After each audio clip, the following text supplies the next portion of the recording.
जी ने ऐसी लगन लगा दी है कि साल 2 साल में कथा होते रहना चाहिए। ये शिव तत्व है। आप अपने बच्चों को क्या देकर जा रहे हो?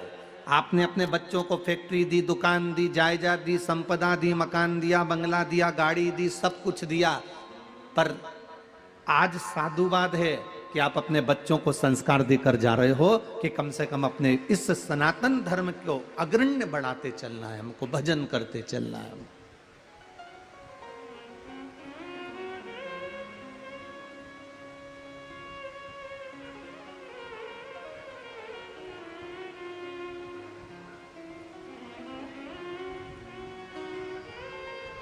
भक्ति का एक बल हम क्यों ना लुटाएं?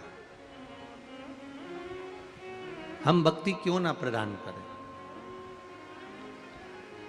पक्षी के पंख पक्षी को उन्नति की ओर लेकर जाता है और सांसारिक मनुष्य को संत, साधु, गुरुजन ये भगवान की भक्ति की ओर लेकर जाकर उन्नति की ओर अग्रण्य करता है। ये जरूरी। हाँ, शिव पुराण कहती है कर्म प्रधान है। आप मेहनत जितनी कर सकते हो दुनिया में उतनी करो।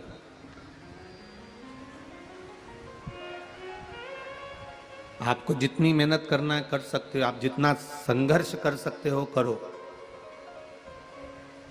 दुख भी आएगा, सुख भी आएगा, अच्छे दिन भी आएंगे, बुरे दिन भी आएंगे, पर उस दुख सुख में अपनी सहज जिंदगी को नष्ट मत करना। एक कथा आती है,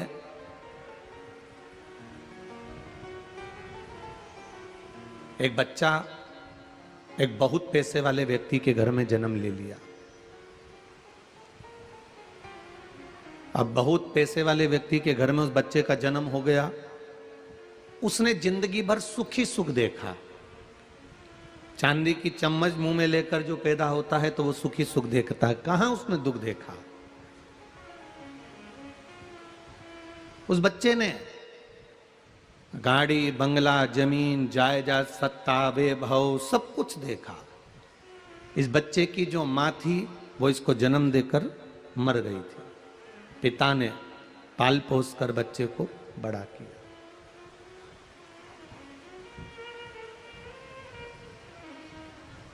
पिता अपने बच्चे को पाल पोस कर बड़ा कर रहा है। अब बच्चा जब बड़ा हो गया, पिता के प्राण छूट गए। बच्चा अकेला हो गया। कभी उसने जिंदगी में कोई काम नहीं करा था, बैठकर केवल खाया था। आलसी जैसा उसका शरीर हो गया था। ना हिलता था, ना जाता था, ना आता था, ना किसी से मिलता था। दिन भर पड़े रहना, खाना, एंजॉय करना, खूब अलमस्त जिंदगी जीना, दोस्तों के साथ घूमना फिरना, मोटरसाइकिल, गाड़ी, 4 व्हीलर उठाया, पार्टी करने होटल चले गए, एंजॉय करा, आ गए, चले गए। बस ऐसी जिंदगी उस लड़के ने जी थी और आलसी की जिंदगी जिया। कभी कुछ नहीं किया उसने। पिता के जाने के बाद उसके परिवार वालों ने उसको धक्का देकर, क्योंकि जब माता और पिता दोनों चले जाते हैं, दो में से अगर एक है तो बच्चे के सिर पर ये समझ लेना कि स्वर्ग का ताज है। जब तक माता पिता उसके सिर पर हैं तब तक बच्चे के लिए स्वर्ग का ताज है। और जिस माता पिता के जाने के बाद बच्चा अकेला पड़ जाए, उसको चारों तरफ से लोग दबाना चालू कर देते हैं। उस बच्चे को दबाना प्रारंभ करा और सारी जायदाद अपनी कर कर उस बच्चे को धक्कर मारकर निकाल दिया। वो लड़का जो धक्के मारकर निकाला गया, वो घूमते घूमते घूमते घूमते जंगलों में यहाँ वहां रोडों पर भ्रमण करता करता करता करता भूख लगने लगी उसको, बहुत भूख।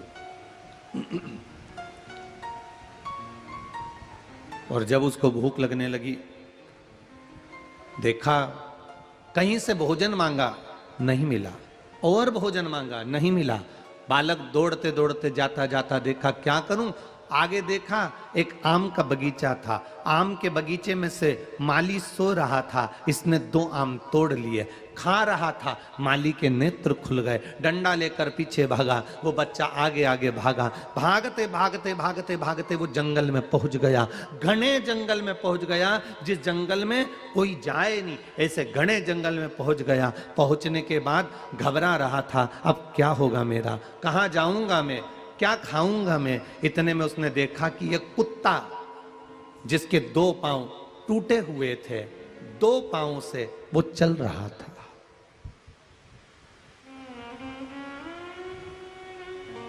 कुत्ते के 2 पांव टूटे हैं, 2 पांव से वो चल रहा है। और उस व्यक्ति ने देखा कि बताओ, कुत्ता जंगल में 2 पांव से चल रहा है, परंतु इतने वीरान जंगल में जहां जीव जंतु रहते हैं, इतने बड़े जानवर रहते हैं, इस कुत्ते को खा जाएंगे, अभी तक जिंदा कैसे है। इतनी देर में उसने देखा कि कुत्ता 2 पांव से चल रहा था। सामने उसने देखा एक शेर ने धाड़ा, शेर ने धाड़ा तो ये पेड़ पर चढ़ गया और पेड़ पर चढ़कर बैठ गया। सामने से शेर आ रहा था, इसको लगा बेचारे कुत्ते को खा जाएगा, ये कुत्ता 2 पांव से चल रहा है, कुत्ते को खा जाएगा। सामने से शेर और करीब में आया, और करीब में आया, करीब में आकर शेर के मुंह में बहुत सारा मांस पड़ा हुआ था, उसने कुत्ते के सामने फेंक दिया और फेंक कर शेर वापिस चला गया। जब शेर गया, ये पेड़ पर चढ़ा हुआ विचार करने लगा कि मैंने किसी के मुंह से सुना था, जो जन्म देता है पेट भी वही भरता है। इस कुत्ते का पेट भरने के लिए शेर मांस का टुकड़ा ला कर दिया।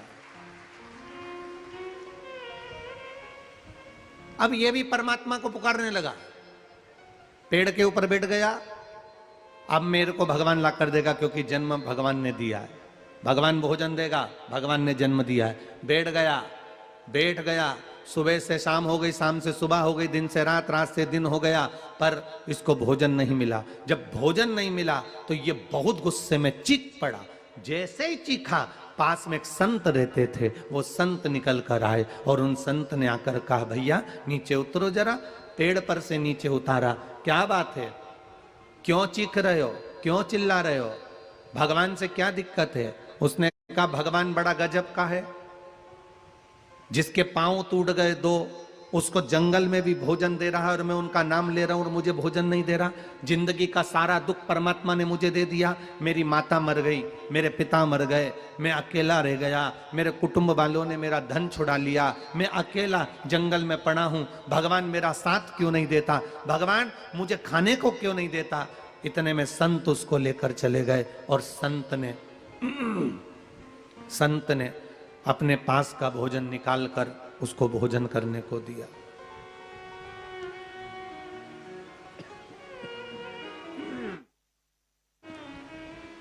संत ने अपने पास का भोजन निकाला और उसको भोजन करने को दिया।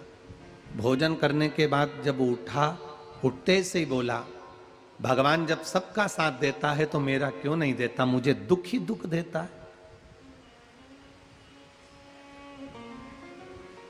उस कुत्ते को भी तो भगवान ने भोजन दिया, उस कुत्ते को भी तो जंगल में ले जाकर भोजन दिया, तो मुझे क्यों नहीं दिया। संत ने कहा, भगवान को कोसो मती, भगवान तुम्हें दुख की घड़ी में अगर साथ नहीं दे रहा है तो ये मत सोचो कि परमात्मा ने साथ छोड़ दिया। तकलीफ पर तकलीफ आ रही है, भगवान हमारा साथ नहीं दे रहा, ये मत सोचो कि परमात्मा ने तुम्हें छोड़ दिया। भगवान कुत्ते को भोजन दिया, पर भगवान तुम्हें कुत्ता जैसा नहीं बनाना चाहता था, भगवान तो तुम्हें शेर जैसा बनाना चाहता था, जो दूसरे को दे, पड़ा हुआ खाए ना। थोड़ा दुख आता है, थोड़ी तकलीफ आती है, थोड़ा कष्ट आता है, थोड़ी बीमारी आती है, थोड़ा रोग आता है, थोड़ा दुख, कष्ट, बीमारी, रोग, तकलीफ सब आती है, और सब आने के साथ साथ साथ साथ ये सब कुछ होता है, पर हमें अपनी हिम्मत को नहीं हारना है महाराज, हमें अपनी हिम्मत को नहीं हारना। हम अपनी हिम्मत क्यों हारे। करो मेहनत, भगवान, लोग कहते हैं मेरी दुकान क्यों नहीं चल रही, मेरा व्यापार क्यों नहीं चल रहा, मेरा काम क्यों नहीं हो रहा, मैं इतनी कष्ट में हूं, भगवान मेरा क्यों नहीं सुन रहा। भगवान तुम्हें और अग्नि में तपाकर निखारना चाहता, और अग्नि में तपाएगा और निखारेगा।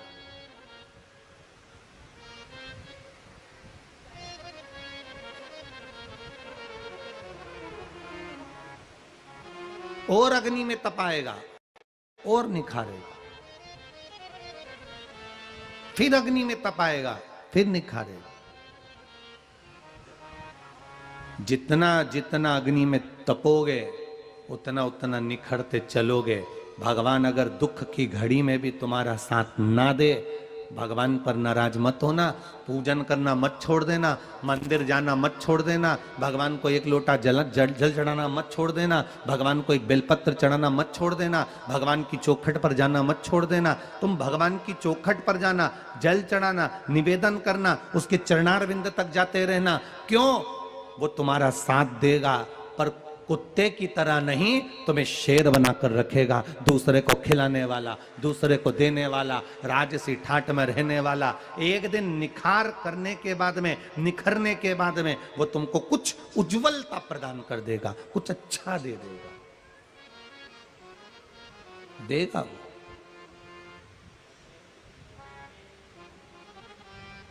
वो सहज नहीं, उसको पहचानो।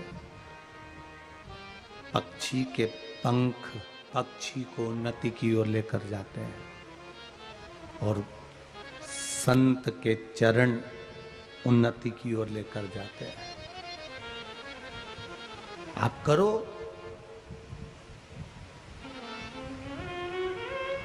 कोई कोई कहता है हमने एक दुकान करके देख ली, उसमें लाभ नहीं हुआ, हमने दूसरी दुकान करके देख ली, उसमें लाभ नहीं हुआ, हमने तीसरी दुकान कर कर देख ली, उसमें लाभ नहीं हुआ।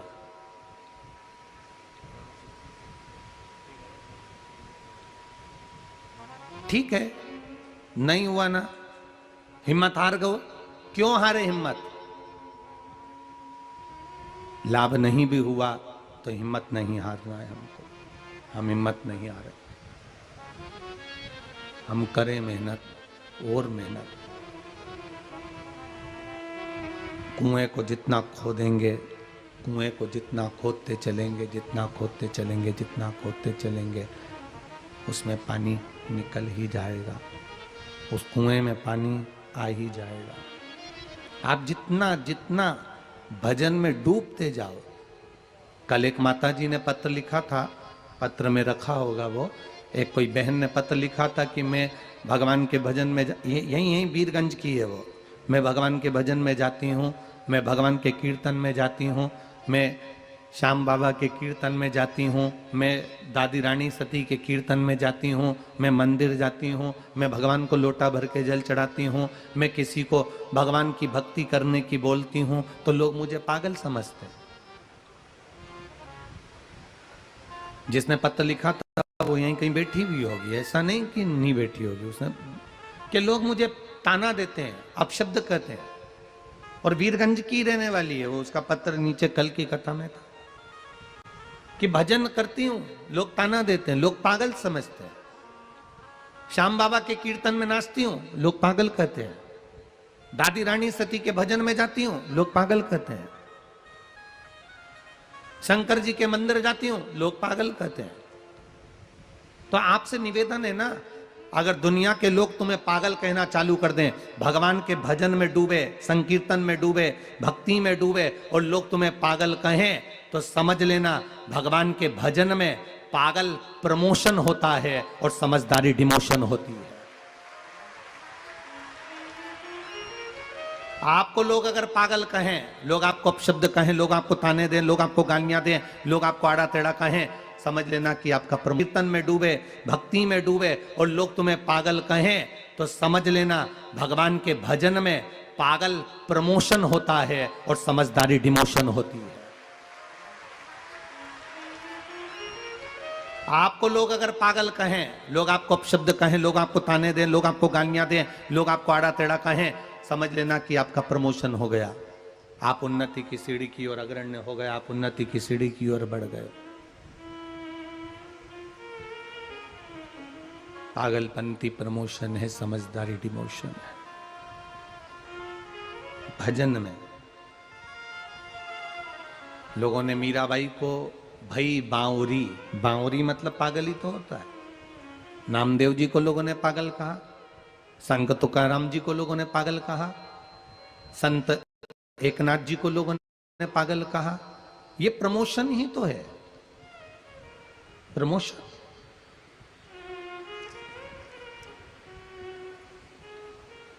आप भजन में डूबे हो, आप भक्ति में डूबे हो, और भगवान की अविरल भक्ति में अगर डूबे हुए हो, लोग तुमको अपशब्द कर रहे हैं, ताने दे रहे हैं, आड़ा टेढ़ा कर रहे हैं, तो कहने दो।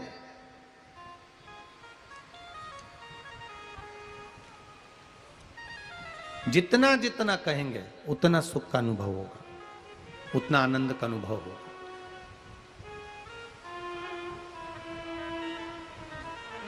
गाँव का लोग मने बांवरी बतावे, संगरी सहेलियां जी उंगली उठावे। सारा गांव का लोग बांवरी बताता है, सारा गांव का लोग उंगली उठाता है। आवाज ऐसी लग,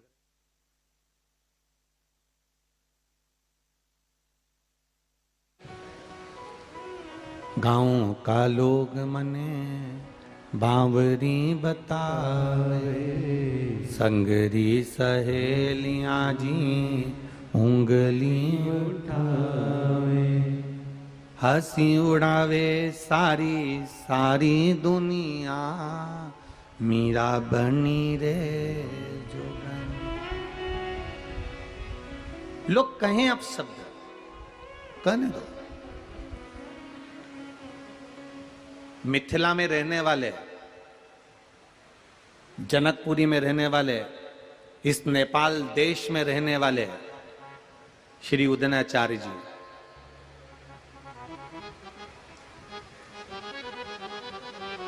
श्री उदयनाचार्य जी, किस किसने नाम सुना है उदयन जी का?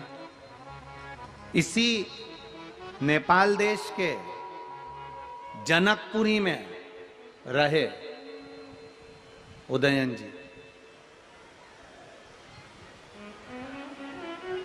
इसी जनकपुरी में रहे उदयनाचार्य। अब जरा विचार करिएगा,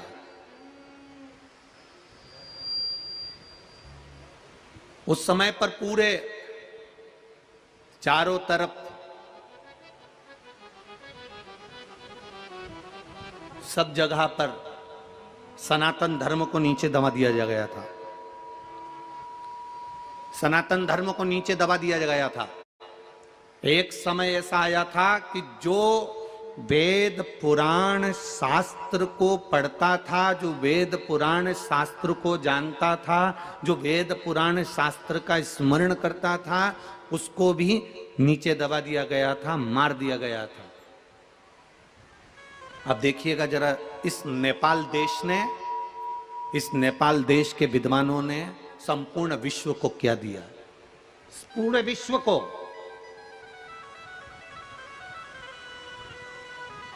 संपूर्ण विश्व को क्या दिया? सनातन धर्म को नीचे दबा दिया।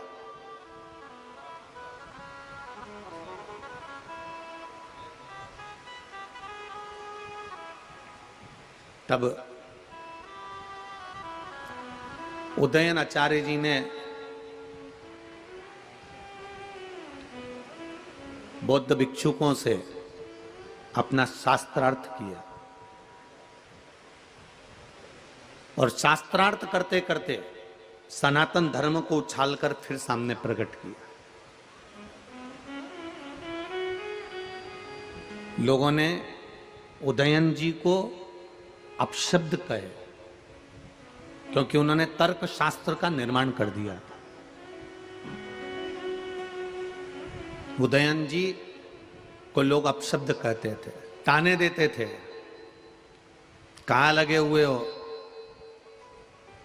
वेदों में लिखा क्या होता है, शास्त्रों में लिखा क्या होता है। उदयन जी ने कहा मैं वेदों में लिखा हुआ भी होता बता सकता हूं, शास्त्रों में लिखा हुआ भी होता बता सकता हूं। कोई मानने कोई तैयार नहीं था, लोग उनको अपशब्द कह देते थे, पर उदयन जी बड़ी मस्ती में जिंदगी जीते थे, बड़ी मस्ती में।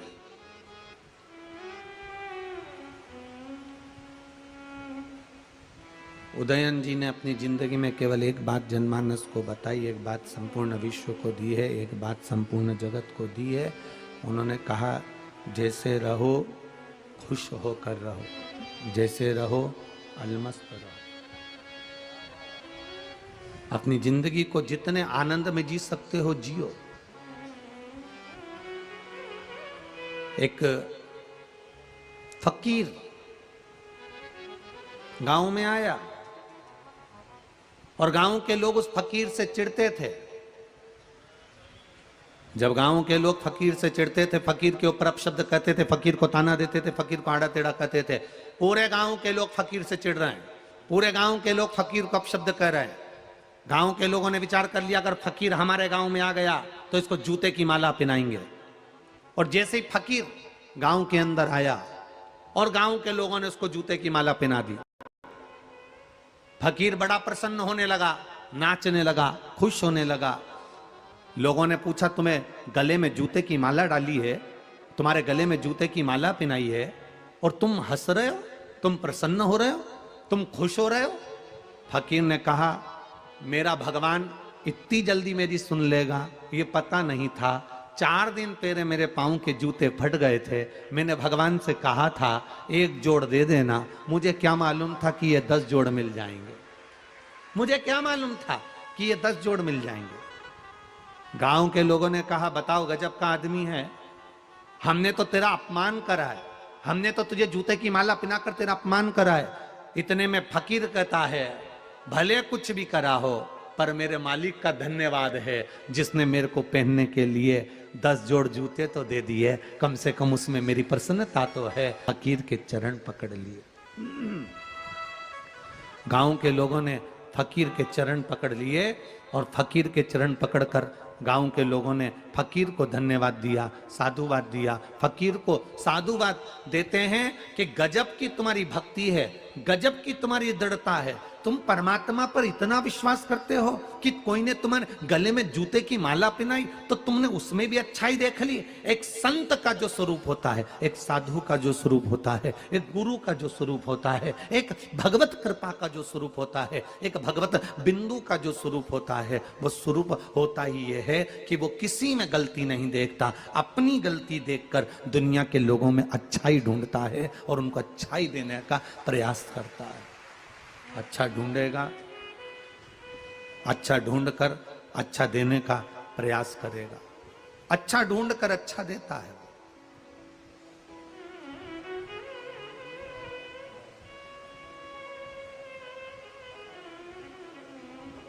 इसीलिए कथा कहती है कर ले प्रभु से प्यार फिर पछताएगा, झूठा है संसार धोखा खाएगा। अरे कर ले प्रभु से प्यार फिर पछताएगा, झूठा है संसार धोखा खाएगा, झूठा है संसार धोखा खाएगा, झूठा है संसार धोखा खाएगा। कर ले प्रभु से प्यार फिर पछताएगा, झूठा है संसार धोखा खाएगा। भगवान से प्रीत, भगवान से स्नेह, भगवान से लगन हमें सुख का अनुभव करा देती है, आनंद का अनुभव करा देती है। ढूंढो, दुनिया के लोग आप में बुराई ढूंढेंगे, आप दुनिया के लोगों में अच्छाई ढूंढिएगा।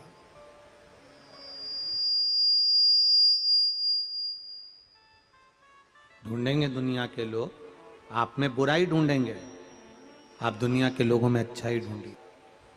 स्वामी जी ने जो कृपा करी है, शिव बाबा की जो करुणा हुई है, ये खाली नहीं जाएगी खेतान जी। कहीं ना कहीं भोलेनाथ हाथ पकड़कर आगे बढ़ा ही देता है। ये कोई सहज नहीं है। संत और पंख, पक्षी के पंख पक्षी को आगे ले जाते हैं और संत के चरण, गुरुजन के चरण, भगवत जन के चरण ये व्यक्ति को बहुत आगे की ओर ले जाते हैं। भजन में मन। एक बात ध्यान रखिएगा, दुख की घड़ी में जब तकलीफें ज्यादा आ जाएं, कष्ट ज्यादा हो जाए, बहुत बहुत दुख की घड़ी चल रही हो, बहुत कष्ट का समय चल रहा, उस समय पर दुनिया के लोग तुमको डोलाएंगे, हमारे साथ वहां चल, वहां ऐसा चमत्कार होता है कि तुरंत तू ठीक हो जाएगा, हमारे साथ वहां चल, ऐसी एक डोरा बनवा के दूंगी, सब काम हो जाएगा, हमारे साथ वहां चल, मैं ऐसी भभूति दूंगी, सब काम हो जाएगा। कोई कहेगा हमारे साथ वहां चल, एक नारियल दे देंगे, वहां से तेरा काम हो जाएगा। तो हमारे साथ चल, वहां से तुझे ये दे देंगे, वहां से काम हो जाएगा। जब दुख की घड़ी आती है तब व्यक्ति डोलता है, बड़ा कष्ट होता है उसको, वो डोल रहा होता, डोल रहा है। और दुख की घड़ी में जब वो डोल रहा होता है तब उसके विचार अलग अलग जाते हैं।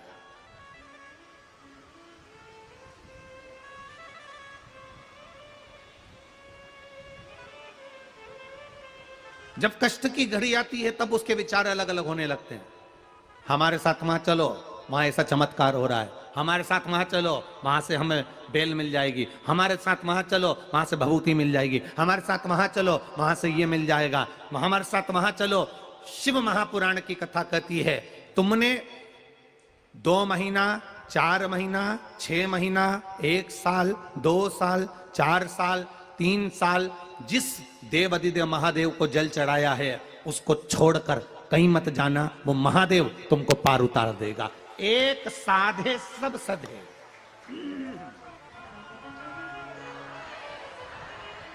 एक साधे सब सधे, सब साधे बिसराए। अगर हमारे बाबा पर आपका भरोसा है, शिव पर अगर आपका विश्वास है, भगवान शंकर पर आपका भरोसा दृढ़ है, तो फिर आप भटकोगे नहीं।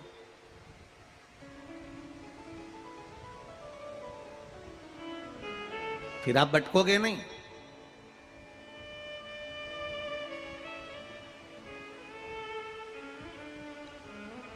अपना मार्ग नहीं छोड़ोगे, फिर आप फिर दड़ी हो जाओगे।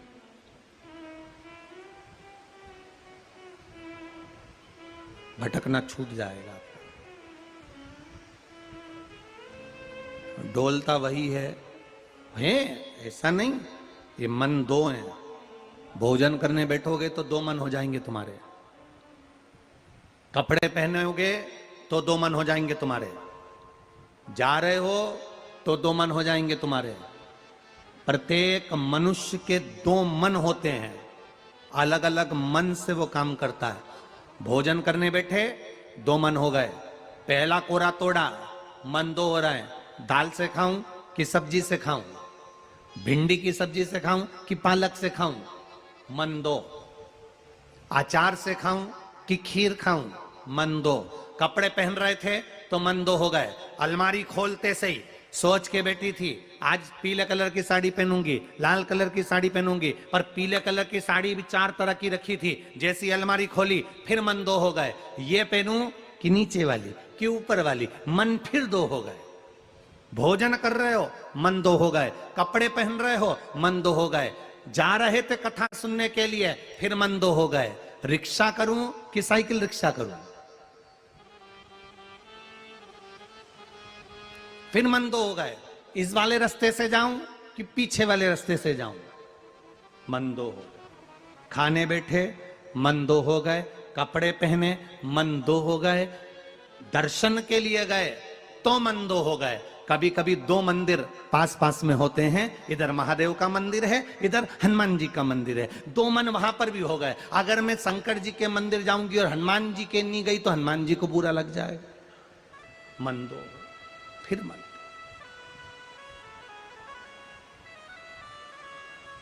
और उसी हनुमान जी के मंदिर में सामने राम जी बैठे हैं, अगर मैं हनुमान जी के मंदिर में गई और राम जी के मंदिर में नहीं गई तो बुरा लग। मन दो,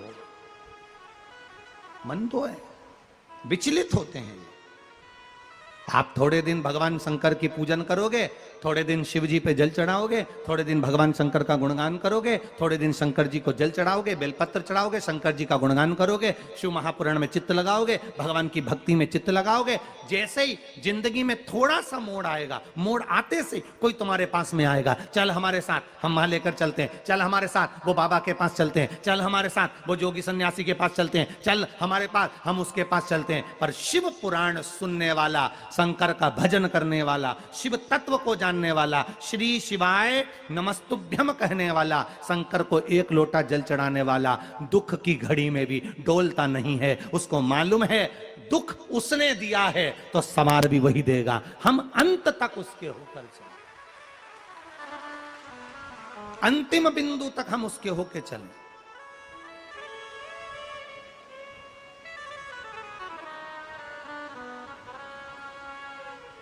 बहुत कम ऐसी नारियां होती हैं जो दुख की घड़ी में अपने पति का साथ छोड़कर अपने मायके जाकर बैठ जाती हैं। बहुत कम।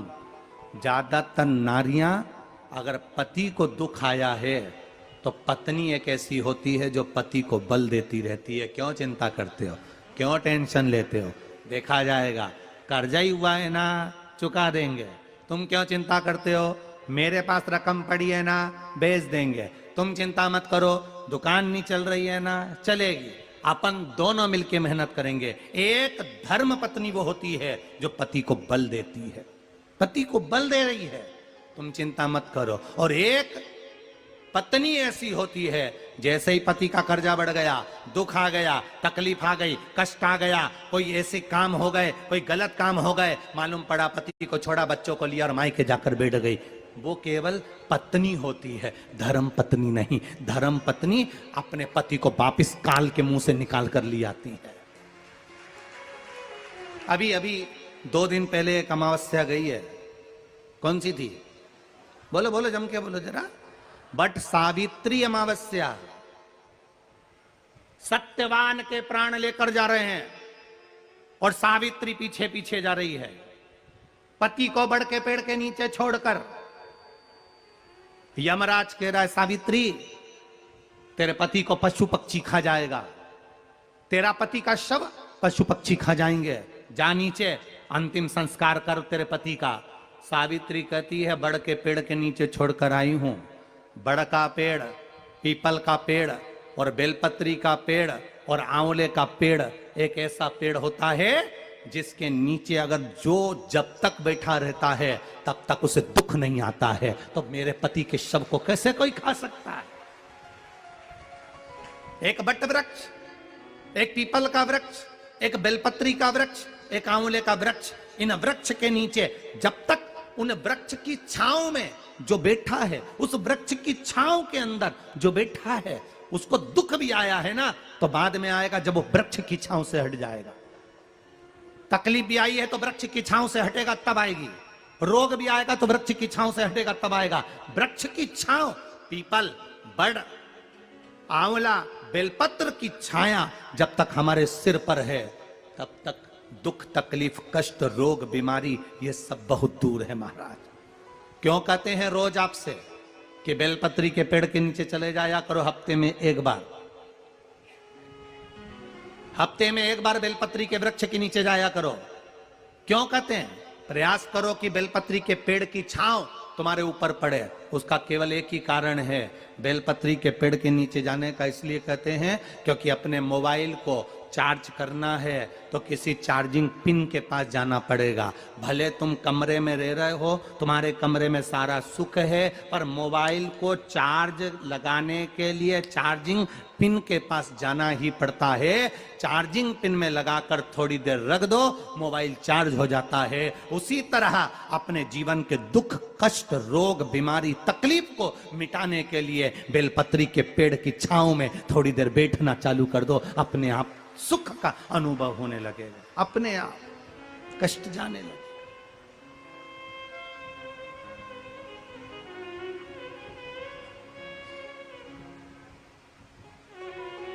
हम उसके भजन में जाएं, हम उसके स्मरण में जाएं। सावित्री, तेरे पति के शव को कोई खा जाएगा, ना ना, बड़ के पेड़ के नीचे छोड़कर आए। क्या चाहिए तुझको, क्या दूं मैं तुझको, कुछ मांग ले मुझसे। सावित्री कहती है, क्या दोगे आप? मेरे पति के प्राण दे दो बस वापिस, और कुछ नहीं चाहिए।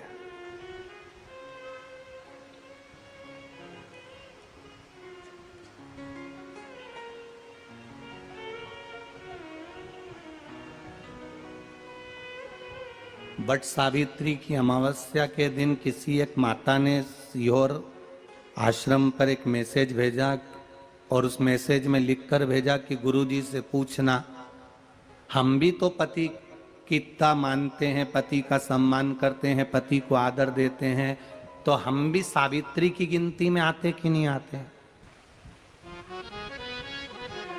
तो सीहोर से मैसेज आया कि गुरुजी वो ऐसा ऐसा पूछा गया है, आप बताओ क्या कहना है। हमने कहा कह दो, जब बट सावित्री आती है तभी तुम पति को प्रणाम करती हो, जब दिवाली आती है तब पति को प्रणाम करती हो, जब करवा चौथ आती है तभी चलनी में मुंह देखती हो, बाकी के समय तो तुम जूड़ा बांध के ऐसी बोलती हो कि पति थर थर कांपता है।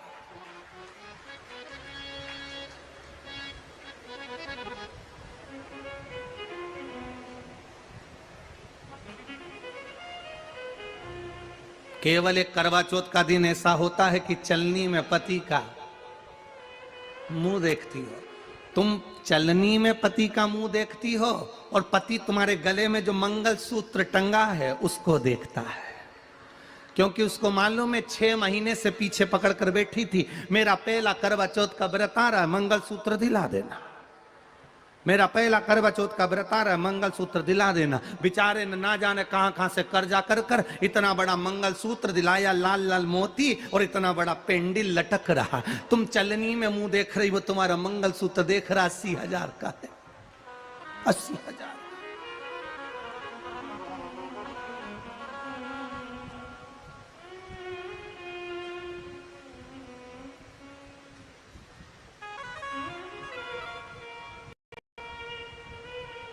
सोलह श्रृंगार में नारी के हाथ की चूड़ी का कलर अलग हो सकता है, चूड़ी की डिजाइन अलग हो सकती है, चूड़ी अलग हो सकती है, चूड़ी महंगी सस्ती हो सकती है, मंगलसूत्र की कीमत ऊंची नीची हो सकती है, पांव की बिछुड़ी की कीमत ऊंची नीची हो सकती है, कान के कुंडल की कीमत ऊंची नीची हो सकती है। तुम्हारे शरीर पर जितने जितने 16 श्रृंगार हैं उसकी कीमत ऊंची नीची हो सकती है। केवल मंगलसूत्र की डिजाइन बदल सकती है, नाक की लौंग की डिजाइन बदल सकती है, कान के बुंदे की डिजाइन बदल सकती है, हाथ की चूड़ी की डिजाइन बदल सकती है, पांव की पायल की डिजाइन बदल सकती है।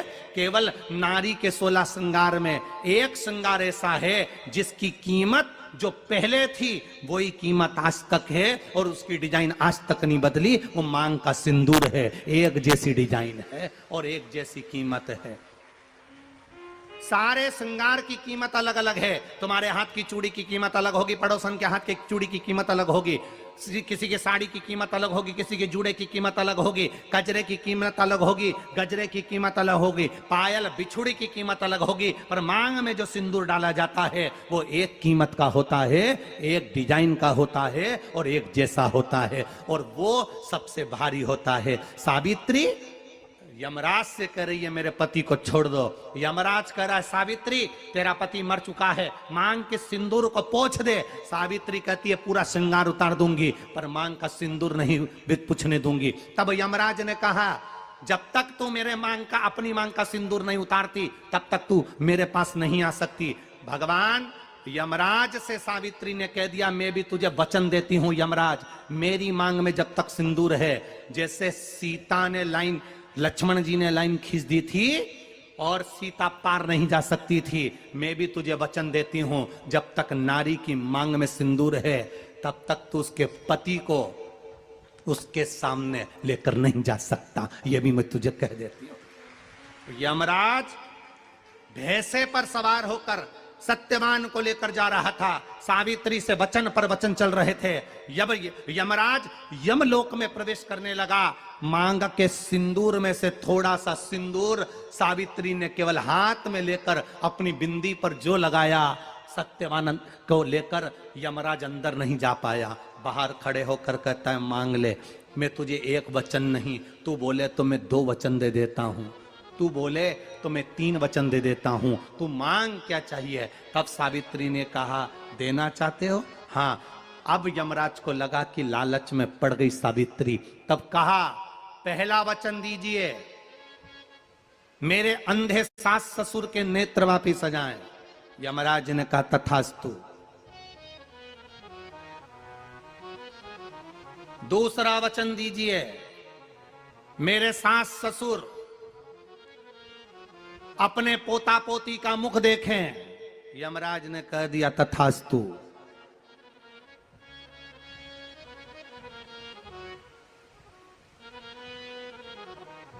जाओ। यमराज जाने लगे, फिर आग जलने लगी। कहने लगे अब मैं अंदर क्यों नहीं जा पा रहा हूं। सावित्री कहती है तुमने वर दिया है मेरे सास ससुर पोता पोती का मुख देखें, उनके बेटे को तुम ले जाओगे तो पोता पोती कहां से होगा, छोड़कर जाओ। सावित्री है, पति को वापिस लेकर आ गई। आज भी केवल भारत देश की नहीं, इस नेपाल देश की भी माताएं सावित्री के तुल्य है। आज भी वो अपने पति के लिए ढाल बनकर चलती है और अपने पति को काल से निकाल कर ले आती है। वो सावित्री है। हमने कहा आशीष आज भी सावित्री जिंदा है जो अपने पति के लिए ढाल बनकर खड़ी रहती है। आज भी सावित्री जिंदा।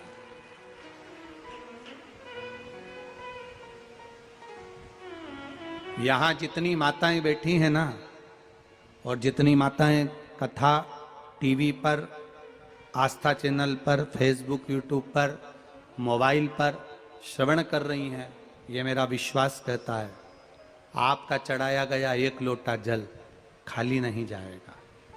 आज चढ़ाओगे, तुम्हारी दुख की घड़ी में वो जल तुम्हारे सामने खड़ा होगा, तुम्हारे जीवन के दुख को मिटाने के, दुख को मिटाने के। आप अविरल भक्ति में लगे हो तो वो खाली कैसे जा सकता, कैसे? आपका किया गया भजन, आपका किया गया मंत्र जाप, आपका किया गया नाम जाप, आपका किया गया स्मरण कभी खाली नहीं जा सकता।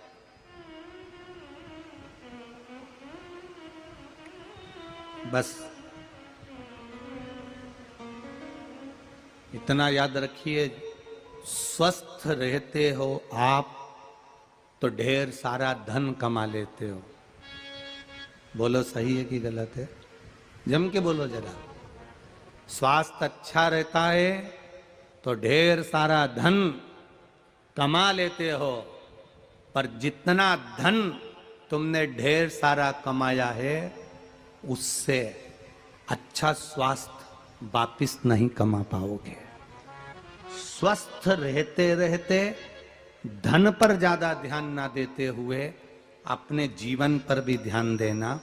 जवानी पूरी अगर कमाने में निकल गई तो जिंदगी का फिर कहाँ सुख, बुढ़ापा आ गया, दांत दुख रहे हैं, आंखों से दिख नहीं रहा, कानों से सुनाई नहीं दे रहा, पाँव से चला नहीं जा रहा, हाथ थर थर काँप रहे।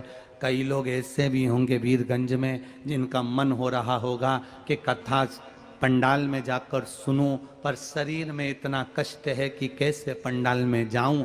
इसलिए शिव महापुराण की कथा कहती है, जब तक तुम्हारा शरीर चले तब तक कथा सुनो, जब तक तुम्हारा शरीर चले तब तक तीर्थ करो, और जब तक तुम्हारे घर में चले तब तक दोनों हाथों से दान करो, पुण्य करो, सत्कर्म करो, कथा करो, स्मरण करो। तुम्हारे घर में चले तब तक दान कर लेना, तुम्हारे घर में चले तब तक पुण्य कर लेना, तुम्हारे घर में चले तब तक कथा, शिव पुराण आदि सत्संग, भजन, कीर्तन सब करा लेना। जिस दिन तुम्हारे घर में चलना बंद हो जाएगी, दूसरों की चलना प्रारंभ हो जाएगी, उस दिन तुम शिव पुराण नहीं करवा पाओगे, उस दिन तुम 1 रुपया दान नहीं कर पाओगे, तुम उस दिन कुछ भी एक प्यासे को पानी नहीं पिला पाओगे। तुम्हारा मन कर रहा है भूखे को भोजन कराना है, और तुमने बहू से कहा मेरे को 5 किलो आटे की पूड़ी बना दे, आधा किलो आटे की पूड़ी बना दे, मैं कथा में जा रही हूं, वहां पर लोगों को बांटूंगी, तू आधा किलो आटे की पूड़ी बना दे। बहू कहेगी मेरे पास टाइम नहीं है। क्या सब लुटाने के लिए पड़ा है? तुम्हारा बेटा इसलिए कमा रहा है कि लुटाओ। तुम्हारी जब तक सत्ता चले, तुम्हारा जब तक भाग्य चले और तुम्हारा हाथ पैर चले, तब तक कथा में जाओ, तीर्थ जाओ, और तुम्हारी चले जब तक दान पुण्य सब करो। बाद का कोई भरोसा नहीं। साथ नहीं देता ये शरीर, साथ नहीं देती ये श्वास, कब छूट जाए इसका क्या भरोसा।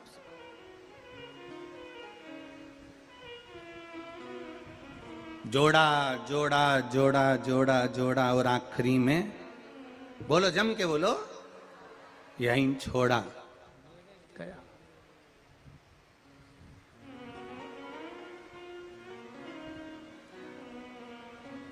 तुम्हारी चल रही है जब तक। मैं बहुत, खेतान जी बहुत बहुत साधुवाद है आपको, बहुत बहुत साधुवाद, और आपके बच्चों को भी, आपके पूरे परिवार को भी साधुवाद है। बहुत अच्छा, ऐसा परिवार नहीं देखा जो आगे बढ़कर साथ में कदम से कदम मिलाकर शिव महापुराण की कथा का आनंद करे।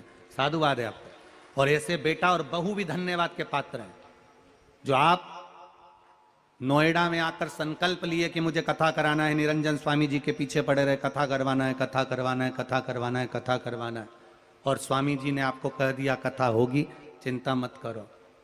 और दोनों, आपको भी धन्यवाद, बहू बेटों को भी धन्यवाद, परिवार को भी धन्यवाद। बहू बेटों को मालूम पड़ा कि हमारे परिवार में कथा हो रही है, ऐसी बहू और ऐसे बेटे को भी धन्यवाद है। ऐसी बहू किसी ना किसी अच्छे कुल से आई होंगी, जिन्होंने कह दिया मम्मी कथा करो, तैयारी करो, हम हैं साथ में। ये सुख है। कल इनका परिवार मिलने आया था तो बहनों के चेहरे पर इतनी प्रसन्नता, हम सोच रहे जैसे अपने भतीजे की शादी में आई है। जितनी ननंद होना ही इनकी मिलने के लिए, ये खेतान परिवार की जितनी बेटियां मिलने आई, सब इतनी प्रसन्न जैसे कहीं विवाह में आई हो, इतनी खुश। बस यही प्रसन्नता आपके जीवन में होना चाहिए। जब आपने मायके में, अपने ससुराल में जब कोई अच्छा काम हो, तुम्हारे चेहरे की स्माइल बढ़ जाना चाहिए कि हमारा जीवन सार्थक हो गया। हमारे दादा परदादा, मायके के भी ससुराल के भी, हमारी 71 पीढ़ी में जो चले गए होंगे वो भी खुश हो रहे होंगे कि हमारी पीढ़ी में आज शिव महापुराण की कथा हो रही है, जिसने संपूर्ण जीवन को तार दिया है, संपूर्ण। और आप जितने लोग सुन रहे हो ना, बड़े खुश रहा करो, बड़े प्रसन्न रहा करो। कथा में मुसद्दी लाल जैसे मत बैठा करो मुंह उतार कर, प्रसन्न स्माइल के साथ खुश रहकर। भगवान ने कितनी कृपा करी साहब, कितनी दया करी। कहां सीहोर भारत में, भोपाल के पास, और कहां नेपाल वीरगंज। वो तो तुम सबने एक एक लोटा पानी ज्यादा चढ़ा दिया होगा शंकर भगवान को, इसलिए उन्होंने वीरगंज में यहां बुला लिया।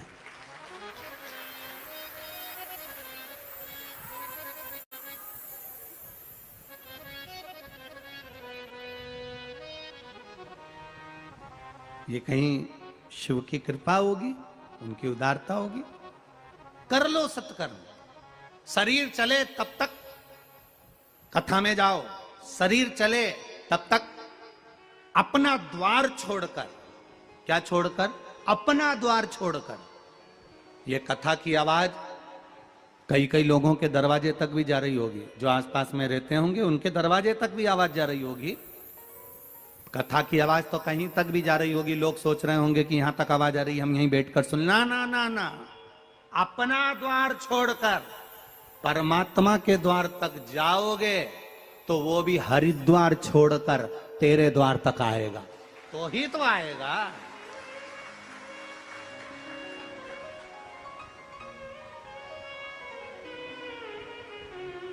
अपना द्वार तो छोड़ो। भगवान कृष्ण ने भी रुक्मणी जी से कहा दिया था, ब्राह्मण देवता रुक्मणी जी से जाकर कह दो तू श्रृंगार करके गोरा जी के मंदिर आजा, मैं तुझे लेने आ जाऊंगा। भगवान ने रुक्मणी जी से यह नहीं किया था कि तैयार होकर छत पे खड़ी हो जाना, मैं तुझे लेने आ जाऊंगा। जगदम्बा के मंदिर तक आ, गौरा जी के मंदिर तक आ, मैं तुझे लेने आऊंगा, ये भगवान कह रहे हैं। आप भी कथा के पंडाल तक जाओ, भगवान की अविरल भक्ति तक जाओ, भगवान के भजन तक जाओ, आएगा वो, आएगा। अंत समय प्रभु आना पड़ेगा, वचन दिया तो निभाना पड़ेगा। आए ना आए प्रभु हुकुम कबीरा, अंत समय प्रभु आना पड़ेगा, वचन दिया तो निभाना पड़ेगा। ओ अंत समय प्रभु आना पड़ेगा, वचन दिया तो निभाना पड़ेगा। अंत समय वो आएगा और कर जाए। बस तुम्हारी अविरल भक्ति, तुम्हारी दृढ़ता, तुम्हारा विश्वास पूर्ण।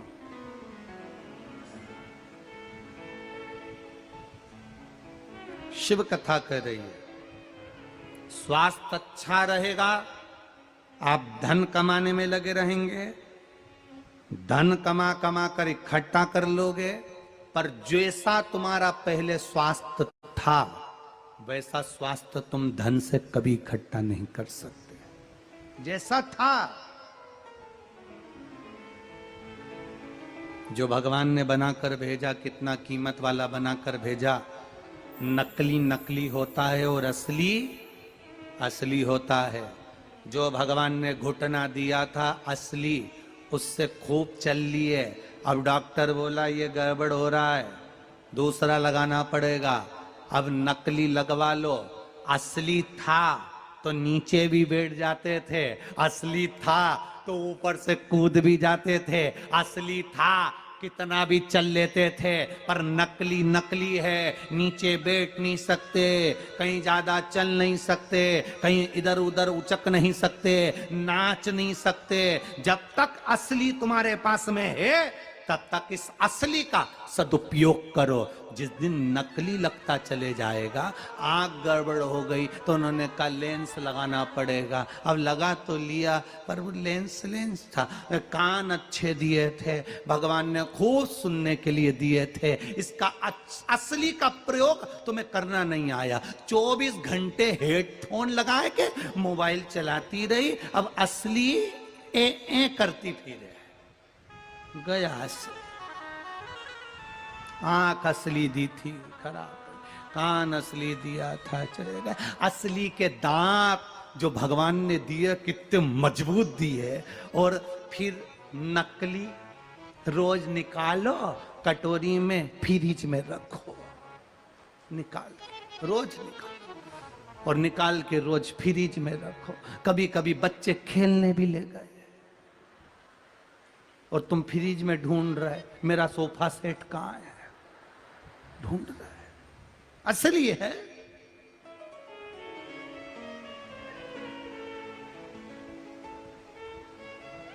असली के बाल असली के होते हैं, नकली नकली होते हैं। कथा में आई थी, किसी ने पीछे से खींच दिया, नकली।